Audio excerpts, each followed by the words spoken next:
Morning, everyone. My name is Tony Carcamo, president of the DFW BIM Infrastructure User Group and also president of Civil CAD Learning Solutions. And today our guest is Sam Lucido, an expert elite member. And Sam, if you would like to take it away and introduce yourself. Sure, thanks, Tony. My name, as Tony mentioned, is Sam Lucido. I'm been an expert elite member, I think, for 6 years now. And I currently work for Jacobs as a senior CAD designer, civil designer / CAD manager. The last 10 years, I've been a CAD manager for a civil infrastructure firm. And currently, right now, I'm working on some large infrastructure projects out of the Detroit metropolitan area using Civil 3D software and actually using some MicroStation too. So, and my career has been basically, I have over 25 years of experience. Started out with the board back in the 80s and then transitioned over to AutoCAD, land development, then Civil 3D up in like late 2010 and stuff like that. So the past 10 years, mostly been Civil 3D and then some of the other verticals like InfoWorks, vehicle tracking, Project Explorer, all those kind of things that go along with it. Yep. So that's basically, I've been in a design group.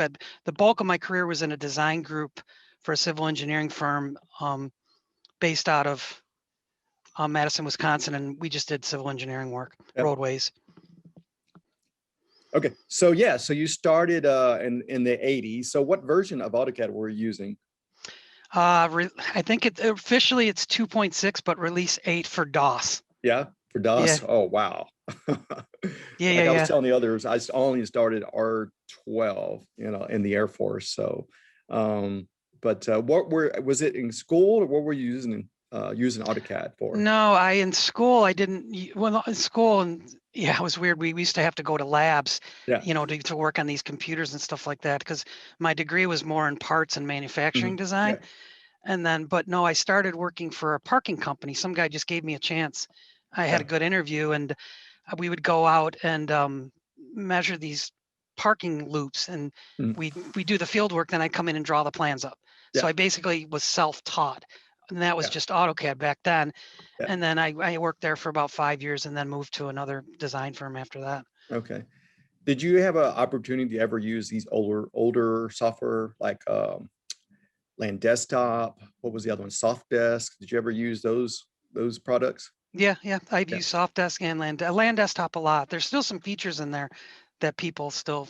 There was one thing I was thinking about that the other day. There was one thing about 3D polylines in Land Desktop that still I wish Civil would do. I can't remember what it was. It was like placing points on it, but I remember I used it all the time when we were doing land development work. We can put it on the wish list. Yeah. That's cool. So I guess how did you do, self-training? Teach yourself? Did you take classes, or I think you mentioned you were doing a lot of self-training, but throughout your, experience using all the software, were you been doing just self-training, or you actually been taking any classes? Everything I've done is either I would not know how to do something and I'd look it up at lunch and do it at lunch, or do it on my own time at home. So I don't think I've ever I attended a plant 3D class when I started my previous company 10 years ago. But other than that, all the training I've done, I've given. So I've learned from people like you and the rest of the expert leads on the forums. It started off with the Augie forums, way back, and then the Autodesk forums. And basically I would stalk the forums to see what people's questions were and to see how they figured it out. And then I try to replicate it back at work. Because most of the stuff, I always just tried to figure out how to make it work better, because there's 6 ways to do things in AutoCAD and Civil. And but the forums are great. Even I still do it now. I still, stalk around there and see what people, because they ask a question and I go right to the answer, try to figure, because there's a bunch of people on there that have different answers, but you usually come up with a really good solution quick too. Yeah, I did the exact same thing. I stuck around every day for almost 20 years, 15 years. During lunch, just sit there and and read somebody's blog or reach the forums, or even just play with the software and see, what does this button do? And same thing at the evenings. I'd come home every other night, just spend maybe an hour just playing around with the software. I only took 3 AutoCAD classes, which was mandatory in the Air Force during when I was there, but then I only took 1 Civil 3D class, and that's when it came out, 2004 or 5 when it came out. and we took like a crash course 1-day class, and that's it. The rest of it was just self-taught, playing around it. I follow a lot of people and their blog, like Civil 4D with James 4D. Wedding. Yeah. And there's other great blogs out there too. So I started listening. Then later on, once I became more of a power user, I started sharing my knowledge and started a blog too, on Tony's Civil 3D World. So, no, it's, we're both very alike. We're self-taught. So, so tell me a funny story, I guess, learning in the software. I've told some stories for other expert elites of mistakes I've made, something silly I've done in the software. When you look back, you're like, okay, I didn't know this feature was there. I've wasted all this time. Or I'm sure everyone has a funny story. I don't know if I have a real funny story. I remember I started a company and I was completing a design and I decided to print it directly to the San Diego office and what, directly to their plotter without checking a PDF or nothing. I was pretty happy about it. Worked. They called me, the engineer stamped it, and it turned out that it was an as-built, so everything in the background was supposed to be shaded, right? But the layer was turned off, or it was on no plot, and he didn't look, right. And I just started at this company. It was like maybe 6 months in. And I went home and I was so happy, and I printed it Monday morning when I went to work on the plotter where I worked. And I saw the mistake, and I said, I'm done. I go, this is it. But I had to call him and tell him, and we redid it. But I learned a valuable lesson, as I always I print a lot. So I'll either look at the PDF, I'll print it. Even during COVID, I have a plotter and a printer. I print things and kind of visually see, because that day, I'll never forget that. And that isn't really a funny story. I was pretty horrified when I found out. I thought it was great. I went home the weekend. I was really proud. I got everything done. It printed all the way across the country. I'm like, I didn't even know we could do that. But yeah, so that was my one memory. Yeah. I do have another good one. I worked at that parking company, and I worked with a guy. We sit right next to each other on a folding table in a garage, right? And we had the Reprographics pen plotter. And he used to print. He used to get his drawings done and print it, and take a chair and go get a cup of coffee and sit there and watch it. And you and I both know how long. You remember those things? The pens. It was kind of cool to watch. But he would sit there and watch his whole plot for like an hour. Every time. It was great. I don't even remember his name. I don't think I'm offending anybody. Well, speaking of plotting, do y'all remember back when making copies with ammonia machines? You remember that? Oh, Tony, I used to say at my other job, Friday was I used to love Fridays because I'd sit in the blueprint room all day and put my headset on and make blueprints with that machine all day. And I go, this is great, because it was non-stressful. I just make blueprints all day. But and I remember that. You end up smelling the ammonia. Oh gosh. I learned that how powerful that stuff is when I had to switch it. Yeah. It's very dangerous. I mean, a lot of people don't realize that that's how we made copies back then, like with ammonia. In the Air Force, we had the big industrial one. And somebody came in one time, it's in the vault, and the vault's always locked. We had a key because it has the plans for the whole military base. And somebody came in one day and said, hey, I need copies of some plans. So I went back to the vault. We're talking about a big machine. You can't stay in there very long because the ammonia is too strong. He comes in and say, I want these plans. I pulled the plans. It was 268 sheets. I'm like, oh my goodness. Now, how many sets? I want 8. I'm like, what? So we spent 2 whole straight days. We took turns every 2 hours, me and airman, just copying. We'd get out, get some fresh air. It was a nightmare, and people don't realize how bad it was doing that stuff. I wish I still had some blueprints from. I don't think I do. I mean, back in college, I had this Mylar drawing of a fender of a car, and I don't know where any of that stuff is at. You get older, and it's probably here somewhere. Somewhere. Like, where did the word blueprint from come? Well, that's where it came from. It was blue in the ink, and so. But when I got out of the military, my first engineering job, they had a small version of the ammonia copying machine. So thank goodness for the scan copies now. So, but I do remember my last day in the military, or last month, they were going digital, and we had to go to the vault and scan every single sheet, and it took us the whole month to scan. I mean, we're talking about some sheets were hand drafted pencil drawings on onion paper. You know, Onion remember the onion paper? So you got to Yep. be very delicate because it rips really easy, and it was all pencil, you know, so and some of it was with ink and stuff, but it was very impressive how some of the mechanical drawings were done. Just amazing. So yeah, I used to do drawings, and when I worked for this company out of mid-Michigan here, we did a lot of, you remember in the 80s when they were doing the USD underground storage tank removals and all these gas stations. yep. So they were all hand drafted prints, 11 by 17. Yeah. So I had all the letter, I had that letter machine, and you were very, very careful not to make a mistake. I mean, it was very different as opposed to what it is now. And I still think the people that learned on the board have that visual, the eye, they can see how things should look. Yeah.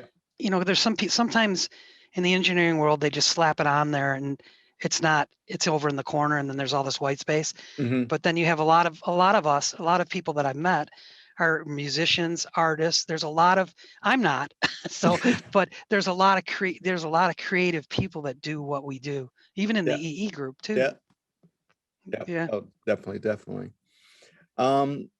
You got any good, I guess, some experiences you've had with the Expert Elite group, you know, something you always remember.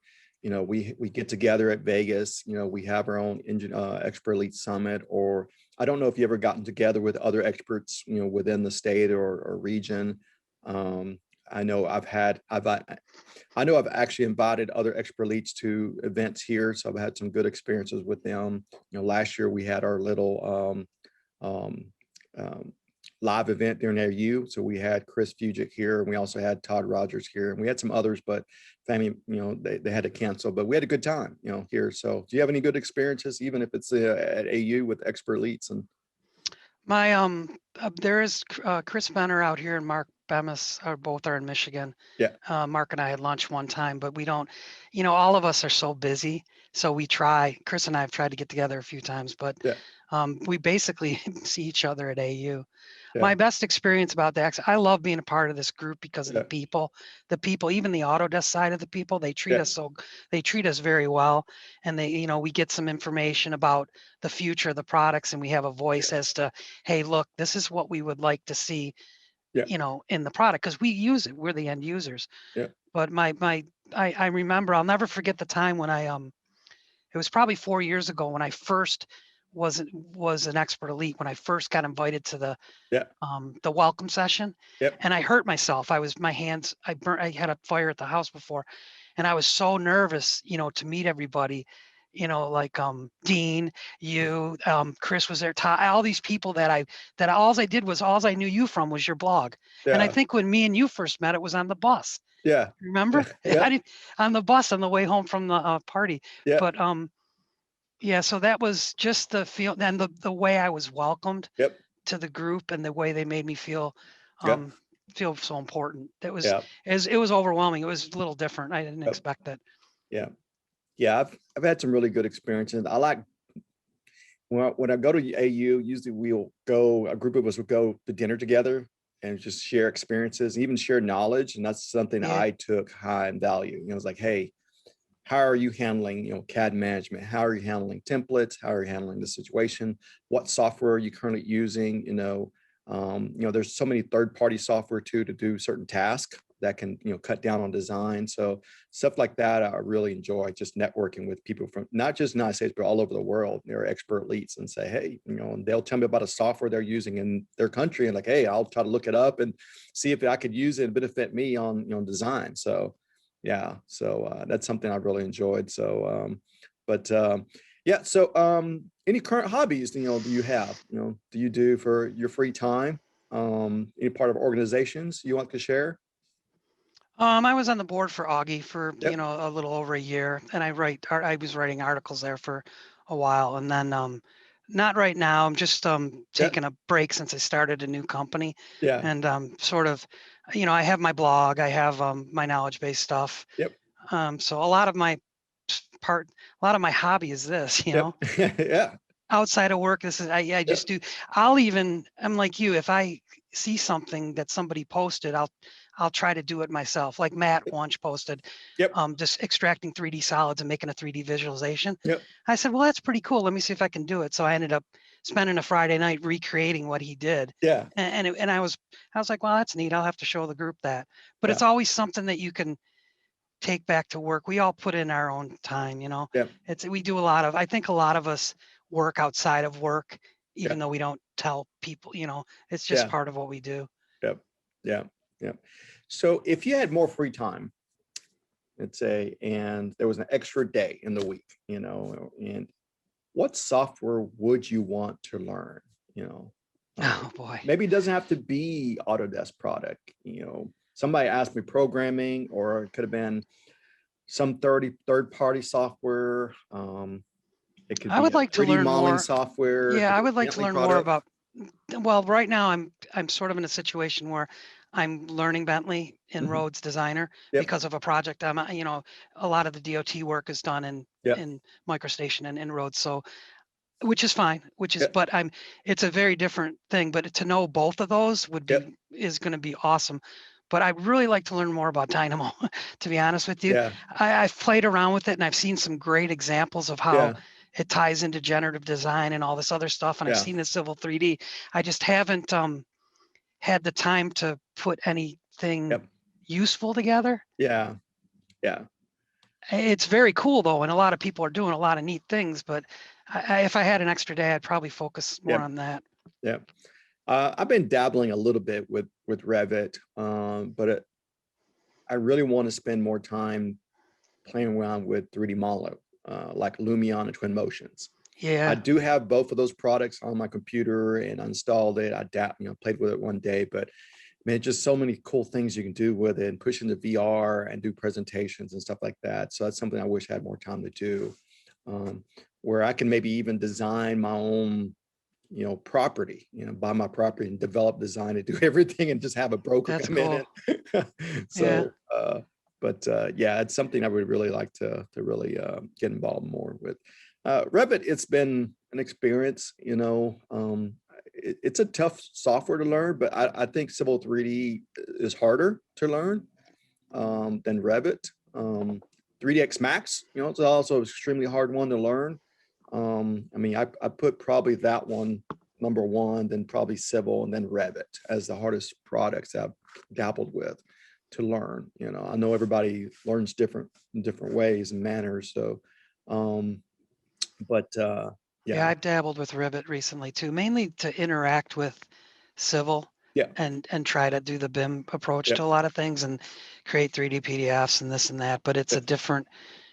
Yeah, I've sort of been playing around with that a little bit too. But I'm with you on Civil 3D. I mean, I still feel, even though, and I took your certification course, by the way. Oh, you did? People don't know, Tony, even though I'm certified, yeah, you know, and I went through that whole thing, but I always take courses like yours. And the one thing I took away from the one you did was on the reference templates. Yeah. You did it. I mean, you really explained that. And I don't think people use, I think they think of Civil 3D. They don't understand the real power behind it. Yeah. About the styles and everything.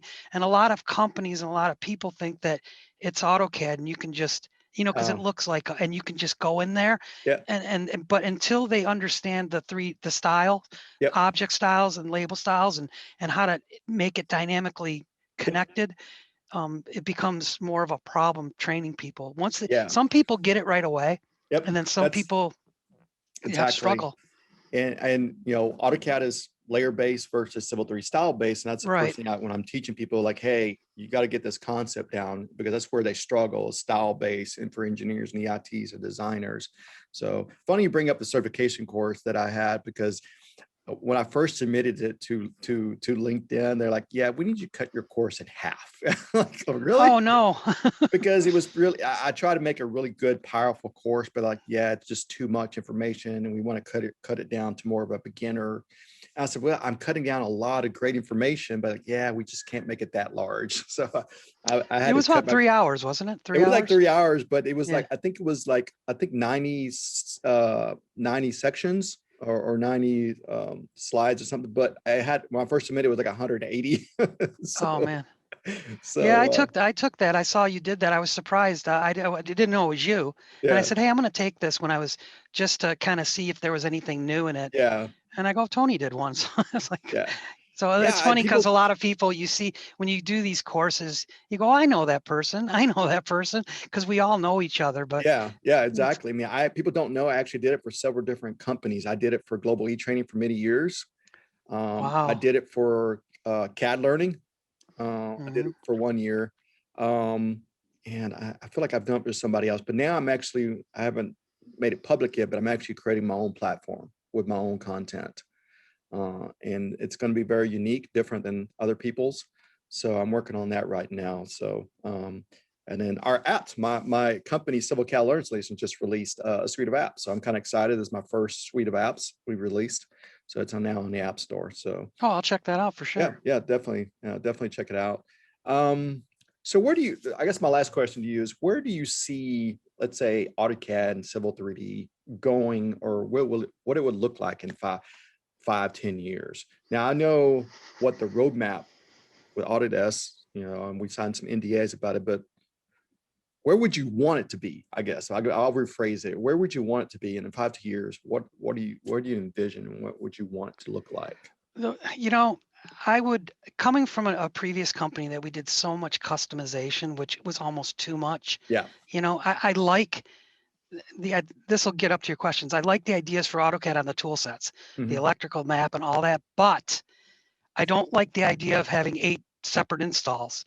Yeah. So if you could, how Civil is built upon map, built upon AutoCAD, Yep.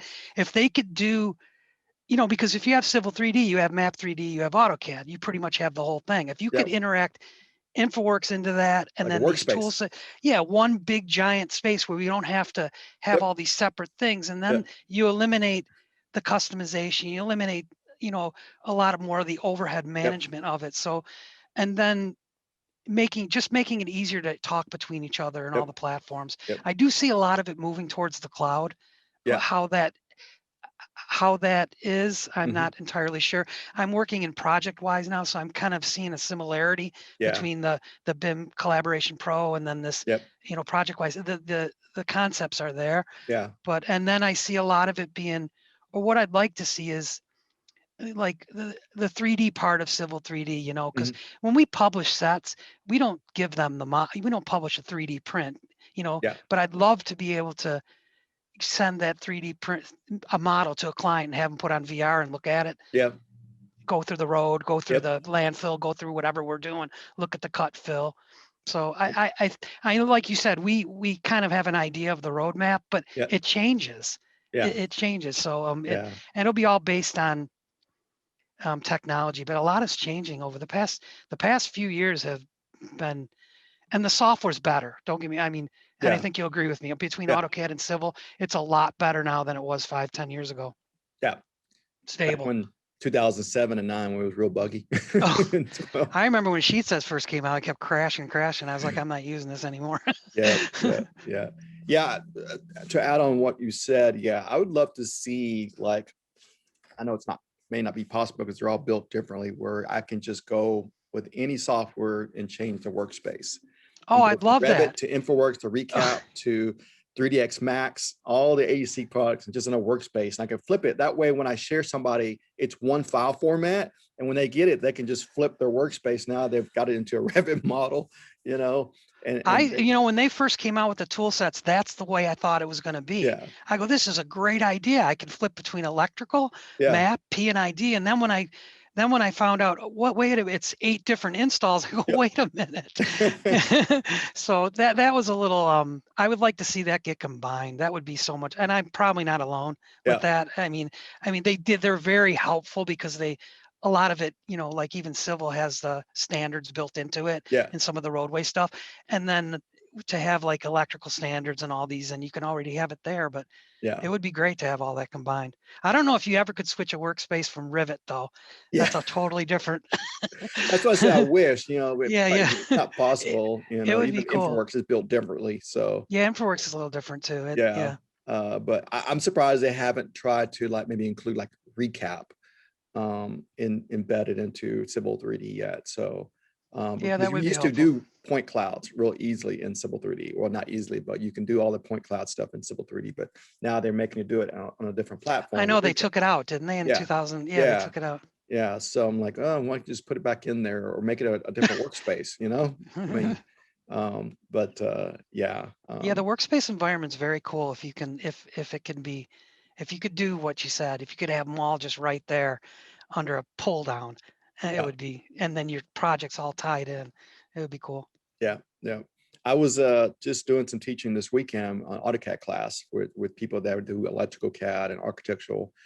And the one thing that bothered me is when I was using the AutoCAD workspace, the locations of certain just simple like edit tools is different where Civil 3D is. And so I'm looking at one location and I was like, hey, it's right here. Oh no, in AutoCAD, it's a different location. So it's over here to the left versus Civil 3D, it's over to the right. And I'm like, what is going on here? And that just drove me nuts that it would be in different locations.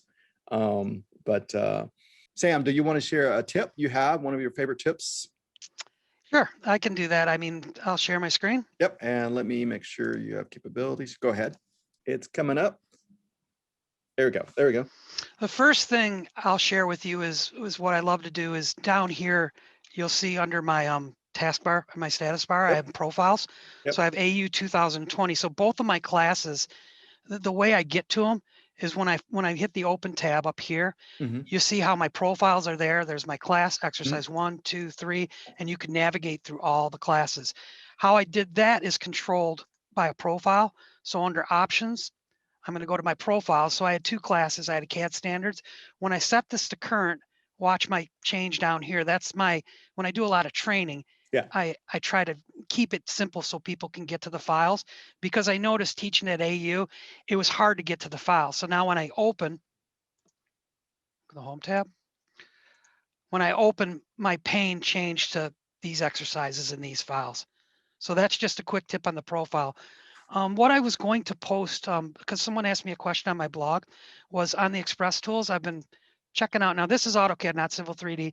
I've been looking at align space, synchronize viewports, merge layouts, this tab in here, the layout tab underneath Express tools.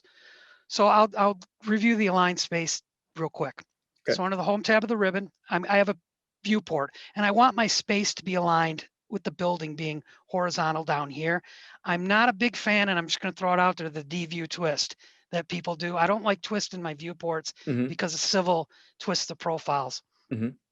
So first thing I'm going to do is under the home tab, I'm going to select rectangle, and I'm going to draw a rectangle around my current viewport.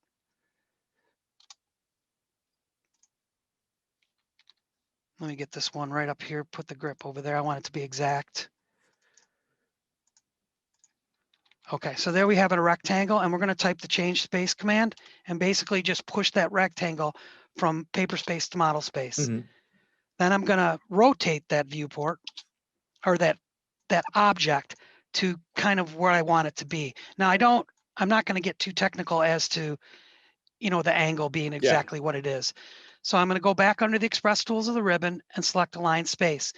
And AutoCAD's going to come back and say, what's your first point in model space? And I'm going to select the endpoint of this.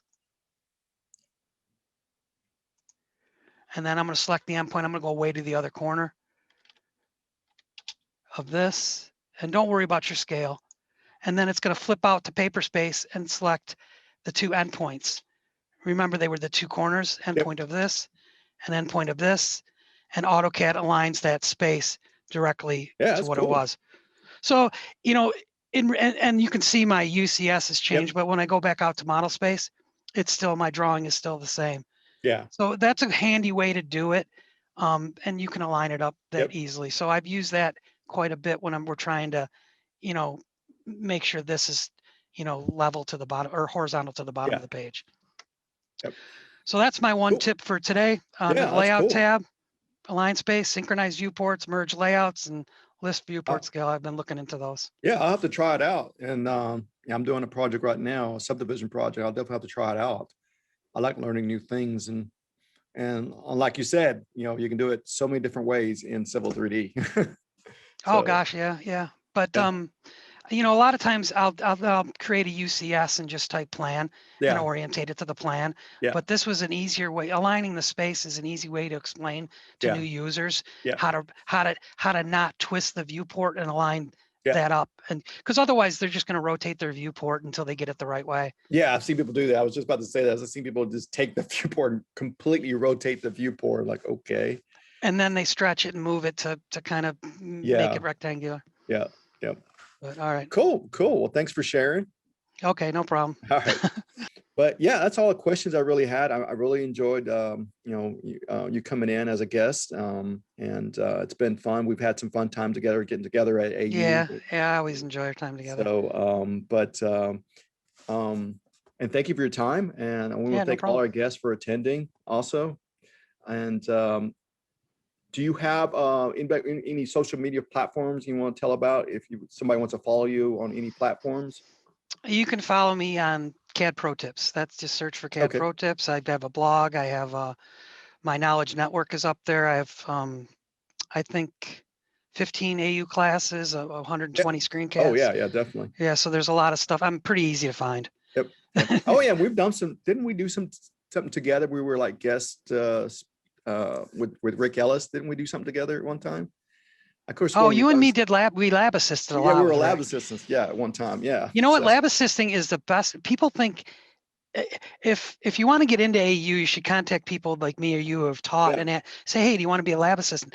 It's hard. It's almost harder than teaching because you don't know what you're getting into when people raise their hand. Yeah. And when I always go through Rick's class, before, even though I've done it 2 or 3 times before the class, and then his is so smooth though. You don't really have many problems, but I've been in a few that I've walked out of there and I was sweating by the time I got out of there. You're handling all the technical stuff, you're trying to help all these people with these different questions, and then it's pretty cool, but it's fun. I love the 1 year I ended up lab assisting, I think, and not teaching, but probably 8 or 10 classes, and it was great. Yeah, but that's the best way to learn too. Yeah. And like you said, I have a bookshelf. See, back when I learned there was books, we get the books. Yeah, it came with the software. You don't get them anymore. Then they used to give us PDF, but now I remember a funny story last year when I did a training session at my other company. I bought Rick's book, one of his civil, whatever it was called, GIS and Civil 3D. And I did a training session, and I said I'm going to raffle the book off. And everybody's like, oh, so I pulled the guy's name, and he goes, do you have it in PDF? He didn't want the book. And I looked at him and I go, hey, you don't want it, I'll take it back, PDF. He didn't want it. I was like, and I thought to myself, I must be giving away my age because behind me, I have a whole bookshelf of AutoCAD books and Civil 3D, InfraWorks. I have a whole bookshelf from 2008 all the way up to 21. So I have the CDs somewhere, the 2005 and 6 and 7 somewhere at my home. So yeah, I definitely know that. So I know that you've done a lot of AU classes. Somebody asked, why don't you do that? I don't like going there and teach. I want there to go have fun. I don't want to be stressed out of doing it.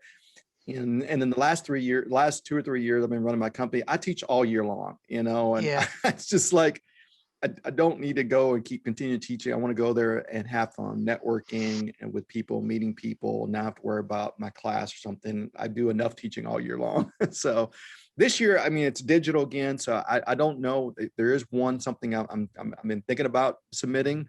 I may submit it, may not, we'll see how it goes. I thought about doing it too. That last year was stressful. Being the Q&A was, I had 800 people on that Q&A, and David Cohn was feeding me like questions, and I was trying to answer them, and that was another one. I was down in, we're home, so I'm down in my basement, trying to fend off these questions on Zoom with 800 people, but it was harder than I thought because you have you're like me, you're going to make a video, you're not going to just make junk, and if I would have done it again, and I did my own because I have my software, and I thought, I kept telling myself I should have just did the one take live one because I probably spent 40 plus hours trying to make this video perfect. But I was happy the way it came out. But it's not that I don't want to do it again. It's the live thing's always fun. But it's like you said, it takes up. There's a stress level, and you miss things, and there's only so much you can go to when you go to AU because the best part of it is the networking thing, like you said, but a lot of times if you teach, you miss Yeah. Or you're, you can't go to something and then teach a class, right? Or you can, but Yeah. Yeah.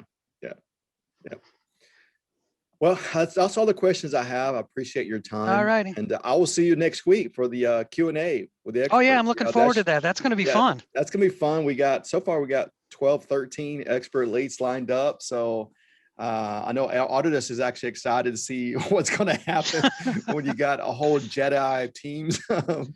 Let's hope we don't get stumped. Yeah. So that's what I want to make sure we have enough in case somebody comes in with a really hard technical question and we can't resolve it.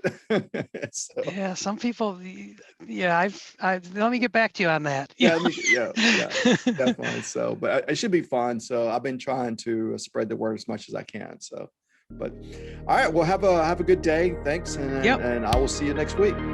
You too, Tony. Thanks a lot. Appreciate it. Bye. Bye.